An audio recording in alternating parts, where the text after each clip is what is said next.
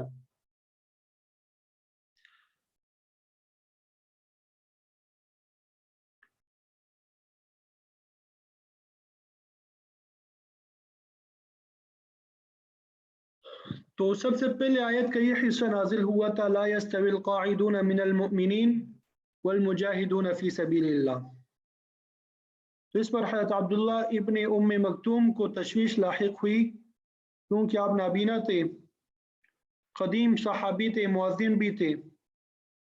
انہوں نے محسوس کیا کہ معذوری کی وجہ سے جہاد میں شریک نہیں ہو سکتے، حالانکہ ان کی فضیلت کم ہو جائے گی، تو انہوں نے آپ کی خدمت میں حاضر ہو کے عرض کیا حضور میں تو معذور ہوں، اگر میں بینا ہوتا، میری آنکھیں ہوتی تو ضرور جہاد میں شریک ہوتا۔ تو آپ کی اس خواہش اور حسرت کے جواب میں اللہ تعالیٰ نے غیر اولی الضرر کے الفاظ نازل فرمائے۔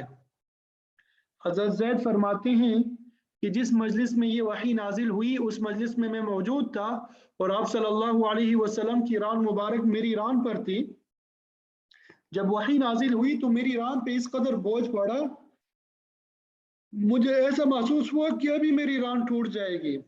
یہ وحی کا بوجھ تھا، صرف یہ غیر اولی الضرر، یہ 3 الفاظ پہ مشتمل ایک آیت نازل ہو رہی، اس کے اتنا بوجھ۔ تو بہرحال اللہ تعالیٰ نے جہاد میں عملی شرکت نہ کرنے والوں میں سے معذور افراد، مثلا لنگڑا ہے، کوئی اندھا ہے، اپاہج ہے، ان کو عذر کی وجہ سے مستثنا قرار دیا اور اعلان فرما دیا کہ بغیر عذر پیچھے بیٹھنے والے اور جہاد میں عملی طور پہ شریک ہونے والے برابر نہیں، بلکہ جہاد میں عملی طور پہ جو شریک ہے وہ گھروں میں بیٹھنے والوں سے زیادہ فضیلت رکھتے ہیں۔ البتہ معذوروں کے لیے جو استثناء قرار دیا ایک شرط کے ساتھ مشروط ہے، جس کا ذکر سورہ توبہ میں آتا ہے اذا نصحوا للہ ورسولہ، یعنی ان کا عذر اس صورت میں قابل قبول ہے کہ وہ اللہ اور اس کے رسول کے حق میں خیر خواہ ہو اور پیچھے بیٹھ کر مسلمانوں کی خیر خواہی کی باتیں کریں، نہ کہ کوئی ایسا غلط پروپیگنڈا کرے جس سے دشمن کو تقویت حاصل ہوتی ہو۔ جنگی چالوں میں سے پروپیگنڈا بھی ایک مؤثر ہتھیار ہے، اور ہر فریق اسے اپنے دشمن کے خلاف استعمال کرتا ہے تاکہ دشمن کے جو اعصاب ہیں وہ کمزور ہوں۔ اس شرط کا مطلب یہ ہوا کہ معذور لوگ دشمن کے پروپیگنڈے کا شکار ہو کے کوئی جھوٹی موٹی خبر نہ پھیلانا شروع کر دے جس سے عوام میں بددلی پیدا ہو۔ تو یہ رعایت انہی معذوروں کو حاصل ہوگی جو اہل ایمان کے خیر خواہ ہوں گے۔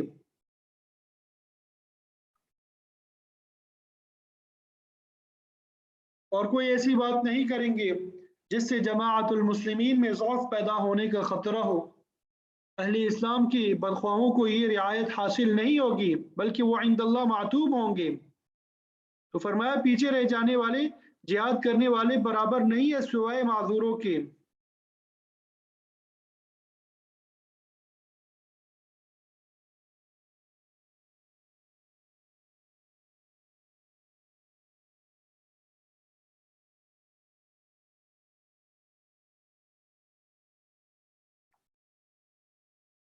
فرمایا کہ فضل اللہ المجاہدین باموالہم وانفسہم علی القاعدین درجہ، اللہ تعالیٰ نے اپنے مالوں اور جانوں کے ساتھ جہاد کرنے والوں کو بیٹھنے والوں پہ فضیلت بخشی ہے ایک درجے کے اعتبار سے۔